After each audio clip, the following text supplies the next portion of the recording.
আসসালামু আলাইকুম। আপনি চাইলে নিজের বিদ্যালয়ের লোগোটা আপনি নিজেই তৈরি করতে পারবেন।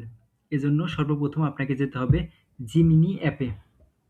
আপনার মোবাইলে দেখবেন জিমিনি নামে একটি অ্যাপ ইনস্টল করা আছে, সেখানে যাবেন। অথবা যদি আপনি Google Chrome অথবা ল্যাপটপ ব্যবহার করে থাকেন তাহলে গুগলে গিয়ে লিখবেন gemini.com লিখলেই এন্টার করলেই আপনি এরকম একটি চ্যাটবট পাবেন। এখানে আপনি লিখবেন আপনার বিদ্যালয়ের যে নাম, যেমন এখানে আমি লিখেছি ইছামতি ক সরকারি প্রাথমিক বিদ্যালয় স্থাপিত ১৯৫৭ খ্রিস্টাব্দে উপজেলা আর হচ্ছে জেলা সাথে লিখে দিয়েছি এবং পাশে লিখে দিয়েছি মেক দিস লোগো। এটা লিখে যদি আমি এন্টার করি তাহলে এই প্রতিষ্ঠানের নামে একটি লোগো তৈরি হয়ে যাবে। দেখা যাচ্ছে এখানে স্থাপিত বানানটা ভুল আছে, তাতে কোনো সমস্যা নেই, সে বুঝে নেবে এটা স্থাপিত লেখা। দিয়ে আমি এন্টার করলাম এবং এখানে একটি লোগো তৈরি হবে। আমি এর আগে সেম কমান্ডটা এর আগে একবার দিয়েছি, যদি দেখেন তাহলে দেখতে পারবেন যে এখানে লোগোটা সুন্দরভাবে তৈরি হয়ে গেছে।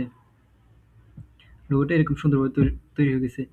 আপনার ক্ষেত্রে যদি এমন দেখায় যে একটি ভুল হয়েছে কিংবা অন্য কিছু দেখায় তাহলে আপনি আবারও লিখবেন, আবারও সেম কমান্ডটা দিয়ে দিবেন, তাহলে দেখা যাবে পরবর্তী ধাপে ইমেজ তৈরি হচ্ছে। যেমন এখানে দেখাচ্ছে আপনার ছবি তৈরি করা হচ্ছে। এইটা হয়তো ২-১ মিনিট সময় লাগতে পারে, এরপর তৈরি হয়ে যাবে। আপনার মোবাইলেও দেখবেন যে জিমিনি অ্যাপ আছে, সেখানেও সেম প্রসেস ফলো করলে আপনি লোগোটি তৈরি করতে পারবেন। যেমন এখন এই লোগোটি একদম ভিন্ন রকমের আসছে।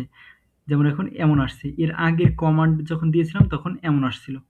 আশা করি আপনি আপনার বিদ্যালয় অথবা স্কুল, কিন্ডারগার্টেন অথবা মাদ্রাসা যাই হোক, আপনি নিজের লোগো নিজেই তৈরি করে নিতে পারবেন। আসসালামু আলাইকুম।